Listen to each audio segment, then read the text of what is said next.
Hello, my name is rnese, and I'm the full-time equipment technician for the Center Region Council of Governments Regional Fire Protection Program. Today I'm going to be giving you a quick tour of the Special Operations Center located at 2901 Stewart Drive, Suite 104 in College Township, across from the Nittany Mall. This building is where the fire company and fire protection program has begun to store hazmat supplies as well as some other supplies related to the fire company. And today I'm going to talk to you about what we have here, why we have this building, how it has enhanced our response, and how it's going to enhance our capabilities in the future. So to start off, right here in front of me, this white trailer, this is our decon trailer. So this was previously housed at the Ferguson Township Municipal Building. To get this trailer out in the past, we had to move a trailer owned by Center Region Code. We had to move that trailer, drop it, and then pick this one up. If we were in a hurry, we would just leave the other trailer and move it back later, of course.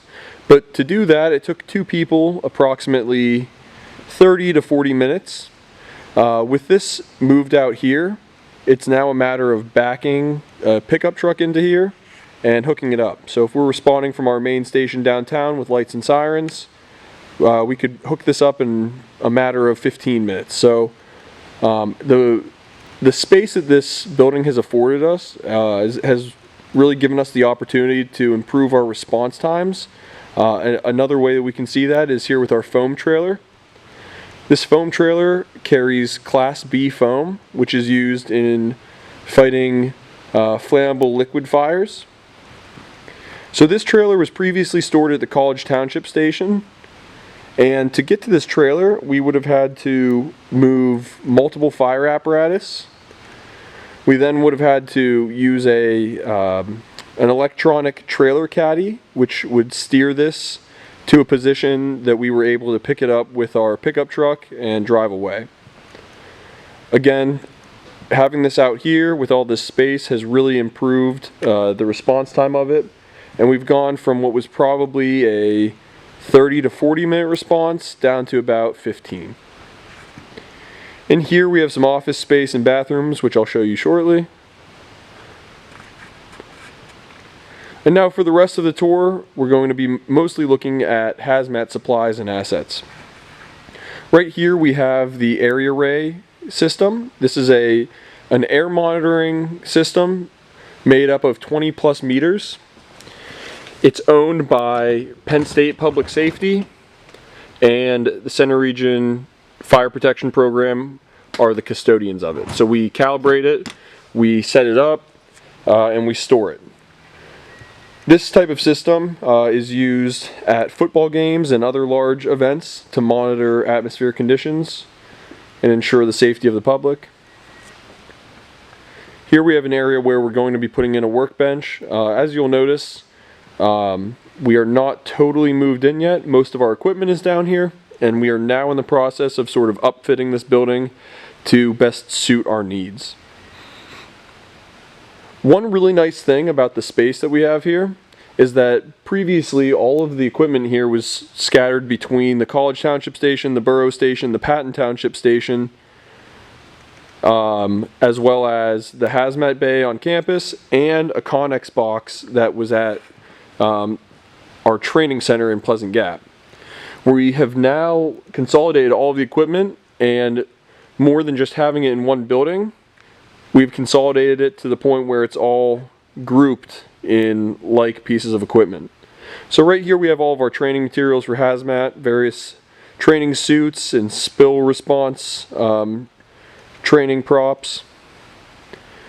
We have some spare foam in case we need that for other calls.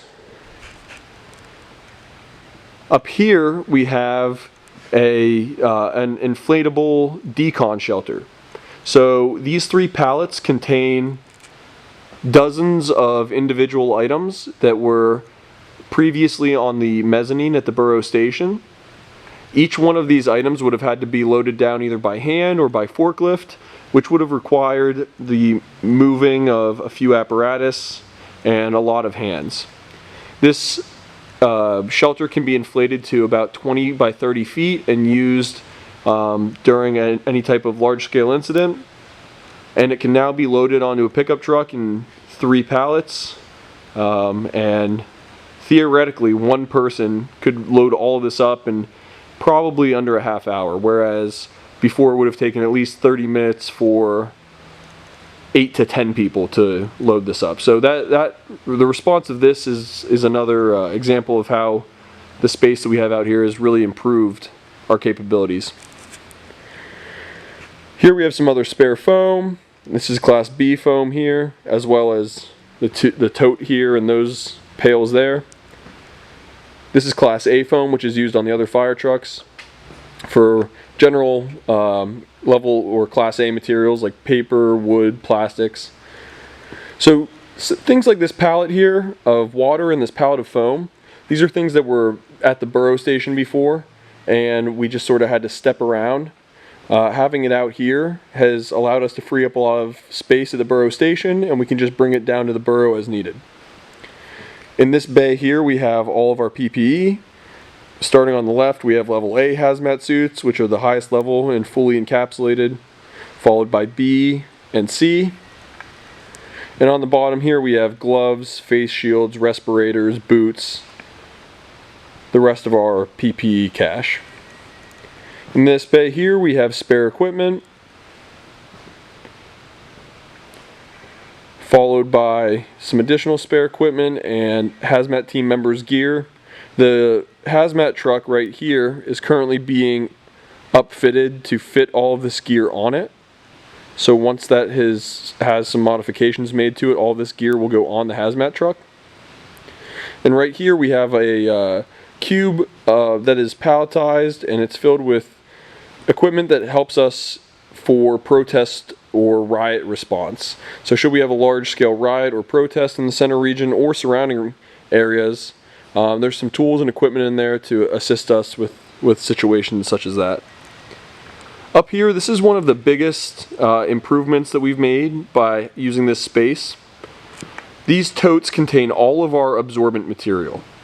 So all of our absorbent booms, pads, socks, types of things that we would take on any type of chemical spill, any oil spill, really any type of liquid spill that needs cleaned up or contained by the hazmat team. These totes are filled with boxes and bags of absorbent materials that were previously on the shelves at the hazmat bay on campus, and they were all in their individual boxes and bags. Now we've consolidated it down to 6 totes that are sorted and grouped by what type of absorbent they are, and we can very quickly load these into a pickup truck with just 2 or 3 people, while the rest can respond in the hazmat rig, and that can be done in probably under 30 minutes, whereas before all of the materials that are inside of these would have had to be hand loaded without the use of a forklift onto a pickup truck. Here we have a little bit of storage in the corner and a utility closet. Here's some more shelving. This is where we have started to and plan to continue putting some fire department assets that are sort of seasonal. So we have spare equipment, we have training dummies that are not being used right now because our training class just ended. We have some mounting equipment to mount tools on the apparatus. So just a lot of equipment that we don't need on a daily basis, but we do need to have available to us at moment's notice. Now let's check out the inside. Through here we have some office space. We're storing some air monitoring equipment here. In here is equipment for calibrating meters, different calibration gases and fittings. And through here we have an open area and an office area. So this office will mostly be utilized by our chief of special operations.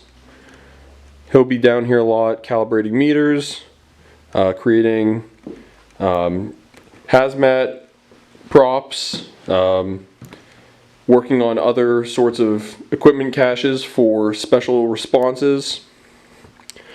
And we can also use this space for training, whether that's fire department or hazmat training. But we have a nice inside area here, which we are working on creating an office space and meeting area out of. Finally, let's check out the outside. Here we are outside. This overhang here is also ours. So right now, we have some pallet storage here. We're going to use this for some other miscellaneous storage that can be outside, such as training props. And another thing we have here is some used hose. This is out of service hose that we give to public works for cleaning out parking garages, cleaning out drains, that type of thing. But this is another thing, or another example of equipment that we kept around because it will be used, but it doesn't really serve a purpose to us every day. So having the ability to move it out here and free up that space for us is a huge benefit. I hope you enjoyed the tour. Again, my name is Rob Neese. I'm the full-time equipment technician for the Center Region Council of Government Regional Fire Protection Program.